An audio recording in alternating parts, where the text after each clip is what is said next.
இந்த வீடியோவில் ரொம்பவே சத்தான கருப்பு உளுந்து கஞ்சி எப்படி ரெடி பண்ணலாம் அப்படிங்கிறத பார்க்க போகிறோம். இது கருப்பு உளுந்து கஞ்சியை நம்ம அப்பப்போ ரெடி பண்ணி குடிக்காமல் இன்ஸ்டண்ட்டாக பவுடராக ரெடி பண்ணி வச்சுக்கிட்டோம் அப்படின்னா ரொம்பவே ஈஸியாக இருக்கும். நம்ம தேவைப்படுறப்ப நம்ம எடுத்து யூஸ் பண்ணிக்கலாம். கிராமங்களெல்லாம் பார்த்தீங்கன்னா ஏஜ் அட்டன் பண்ணுற இந்த பெண் குழந்தைகளுக்கு கருப்பு உளுந்தில் கஞ்சி, கருப்பு உளுந்து களி இந்த மாதிரி ரெடி பண்ணி கொடுப்பாங்க. இதனால் உங்களுக்கு அந்த டைம்லேருந்தே யூட்ரஸ் நல்லா ஸ்ட்ரென்தன் ஆகிறதுக்கு ஹெல்ப்ஃபுல்லாக இருக்கும். இர்ரெகுலர் பீரியட்ஸ் இருக்கிறவங்க இது அவசியம் அவங்க டே டு டே லைஃப்பில் எடுத்துகிட்டு வந்தாங்கன்னா நல்ல ஒரு ரிசல்ட் கிடைக்கும். கருப்பு உளுந்தில் கால்சியம், பாஸ்பரஸ்னு ஏகப்பட்ட சத்து இருக்குது. இல்லை கால்சியம் இருக்கிறதுனால பெண்களுக்கு வளர குழந்தைங்களுக்கு ரொம்பவே நல்லது. வயிற்று வலி, கை கால் வலி, உடம்பு வலி இதெல்லாம் இல்லாமல் இருக்கிறதுக்கு இது ரொம்பவே ஹெல்ப்ஃபுல்லாக இருக்கும். அப்படின்னா கர்ப்பப்பை வலுப்பெறத்துக்கு ரொம்பவே பயனுள்ளதாக இருக்கும். நிறைய பேருக்கு பார்த்தீங்கன்னா இந்த மெனோபாஸ் டைம்லலாம் உடல் சோர்வு அதிகமாக இருக்கும். இப்போ சில பெண்களுக்கு, வேலைக்கு போகிற பெண்களுக்கு இவங்க எல்லாருக்குமே உடல் சோர்வு அதிகமாக இருக்கும். இந்த மாதிரி நேரத்தில் காஃபி, டீ இதை அவாய்ட் பண்ணிவிட்டு இதை ஒரு நாளைக்கு ஒரு தடவைனாச்சும் இந்த கருப்பு உளுந்து கஞ்சி நம்ம ரெடி பண்ணி குடித்தோம் அப்படின்னா கண்டிப்பாக அது நல்ல ஒரு பயன் தரும். நான் சொல்கிற இந்த மெத்தடில் கருப்பு உளுந்து கஞ்சி ரெடி பண்ணி வச்சுக்கிட்டீங்க அப்படின்னா சத்தானதும் கூட சுவையானதும் கூட. இப்போ வாங்க எப்படி ரெடி பண்ணலாம் அப்படிங்கிறத இந்த வீடியோவில் நம்ம பார்த்து தெரிஞ்சுக்கலாம்.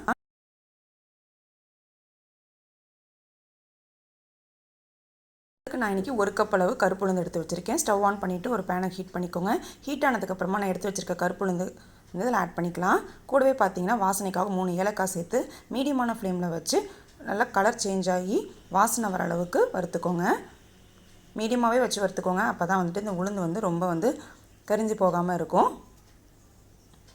நீங்கள் இதுக்கு அவசியம் கருப்பு உளுந்து தான் பயன்படுத்தணும். ஏன்னா கருப்பு உளுந்தில் இந்த தோலோடு நம்ம சேர்த்து சாப்பிடும்பொழுது தான் அதில் உள்ள முற்றிலுமான சத்துக்கள் நமக்கு கிடைக்கும். பாருங்கள், இந்த அளவுக்கு கலர் சேஞ்ச் ஆகி நல்லா உளுந்து வறுபட நல்லா வாசனை வர ஆரம்பிச்சிருச்சு. ஸோ அந்த அளவுக்கு நம்ம வறுத்துக்கிட்டால் போதும். இப்போ நல்லா ஆற வச்சு ஒரு மிக்ஸி ஜாரில் சேர்த்து பொடிச்சு பவுடர் பண்ணி எடுத்துக்கலாம். பாருங்கள், மிக்ஸி ஜாரில் சேர்த்து நல்லா நான் பவுட்ரு பண்ணி எடுத்துக்கிட்டேன். இது ஒரு கண்ணாடி ஜாரில் போட்டு நீங்கள் வச்சுக்கிட்டிங்கன்னா தேவைப்படுறப்ப நம்ம கஞ்சி காய்ச்சிக்கலாம். இப்போ நான் ரெடி பண்ணி வச்சுருக்க இந்த கருப்பு உளுந்து கஞ்சி பவுடர்லேருந்து எனக்கு தேவையான அளவு நான் ஒரு பேனில் சேர்த்துக்கிறேன்.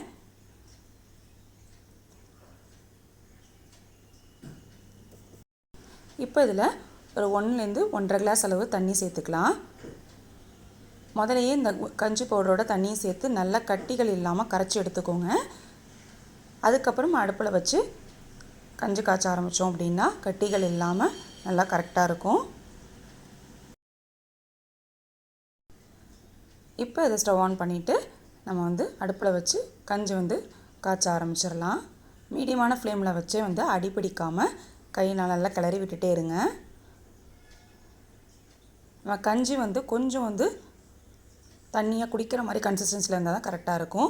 ஸோ நம்ம அடுப்பில் வச்சு கிண்டும் பொழுது பார்த்திங்கன்னா நல்லா திக்காகிக்கிட்டே வரும். உங்களுக்கு தேவைப்படுற ஸ்டேஜில் நீங்கள் 1 டம்ளரோ இல்லை 1/2 டம்ளரோ தண்ணி சேர்த்து குடிக்கிற பதத்துக்கு நல்லா காய்ச்சி எடுத்துக்கோங்க. கஞ்சி இந்த அளவுக்கு நல்லா காய்ச்சி எடுத்ததுக்கப்புறமா நான் இன்றைக்கி இதில் 2 ஸ்பூன் அளவு வெல்ல பாகு சேர்த்துருக்கேன். வெல்லம் நீங்கள் பொடிச்ச வெல்லம் இருந்தாலும் சேர்த்துக்கலாம், இல்லை பனக்கருப்பட்டி வெல்லம், அது மாதிரி உங்களுக்கு எது வேணுமோ, நாட்டு சக்கரை எது வேணாலும் சேர்த்து சாப்பிட்லாம். நான் இன்றைக்கி வெல்ல பாகு ரெடி பண்ணி ஆல்ரெடி வச்சுருந்ததுனால இதுலேருந்து ஒரு 2 ஸ்பூன் சேர்த்து நல்லா கிளறி விட்டுக்கிறேன். நீங்கள் உங்கள் சுவைக்கு ஏற்ப எவ்வளோ வேணுமோ சேர்த்துக்கோங்க.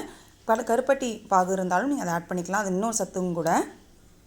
இப்போ கிளறி விட்டுட்டு இப்போ இது இன்னும் கொஞ்சம் திக்காக இருக்குது. இப்போ நான் கொஞ்சமாக தண்ணி சேர்த்து இதை கஞ்சி பதத்துக்கு நான் நல்லா காய்ச்சி எடுத்துக்கிறேன். இதோட டேஸ்ட்டை இன்னும் கொஞ்சம் கூடுதலாக நான் இதில் 1 ஸ்பூன் அளவு நெய் சேர்த்துருக்கேன். குழந்தைங்களுக்கு இந்த மாதிரி நெய் சேர்த்து கொடுக்கும்போது கிட்டத்தட்ட அது பாயசம் டேஸ்ட்டில் இருக்கும். அதே மாதிரி இதில் 1 ஸ்பூன் அளவு துருவன தேங்காய் சேர்த்துருக்கேன். இந்த வெல்லமும் தேங்காய், நெய் இதெல்லாம் சேர்த்து சாப்பிடும்போது கிட்டத்தட்ட பாயசம் டேஸ்ட்லேயே இருக்கும். ஸோ குழந்தைங்களுக்கு நம்ம பாயசம் மாதிரி இருக்கிறதுனால கொடுத்தீங்க அப்படின்னா நம்ம விரும்பி சாப்பிடுவாங்க. நம்மளும் குடிக்கிறதுக்கு டேஸ்ட் நல்லாயிருக்கும். அதான் நம்மளுடைய உளுந்து கஞ்சி ரெடி ஆகிடுச்சு. இப்போ நம்ம அதை ஒரு சர்விங் பவுலுக்கு மாற்றிக்கலாம். கருப்பு உளுந்து நம்ம இன்ஸ்டன்ட் பவுடராக ரெடி பண்ணி வச்சுருக்கனால தேவைப்படுறப்ப நம்ம தேவையான அளவு சேர்த்து தண்ணி சேர்த்து கொதிக்க வச்சு இறக்கினா போதும். சூப்பரான சுவையான கருப்பு உளுந்து கஞ்சி ரெடி ஆகிடும். டீ, காஃபி போடுற நேரத்தோட ரொம்பவே கம்மியாக தான் ஆகும், சத்தும் கூட. ஸோ கண்டிப்பாக பெண்கள் மறக்காமல் இந்த ரெசிபி ட்ரை பண்ணி பாருங்கள். உங்கள் வீட்டு குழந்தைங்களுக்கும் கொடுத்து பழகுங்க. இந்த ரெசிபி கண்டிப்பாக உங்கள் எல்லாருக்குமே ரொம்ப யூஸ்ஃபுல்லாக இருந்திருக்கும் நம்புறேன். இந்த வீடியோ பிடிச்சிருந்துச்சுன்னா மறக்காமல் லைக் பண்ணுங்கள், ஷேர் பண்ணுங்கள். நம்ம சேனலை சப்ஸ்கிரைப் பண்ணலாம், மறக்காமல் சப்ஸ்கிரைப் பண்ணிக்கோங்க. கூடவே இருக்க பெல் பட்டனை கிளிக் பண்ணி ஆல்ங்கிற ஆப்ஷனையும் மறக்காமல் கிளிக் பண்ணி வச்சுக்கோங்க. வேறு ஒரு இன்ட்ரெஸ்டிங்கான வீடியோவில் நான் மீட் பண்ணுறேன். அன்டில் தென் டேக் கேர், பாய்.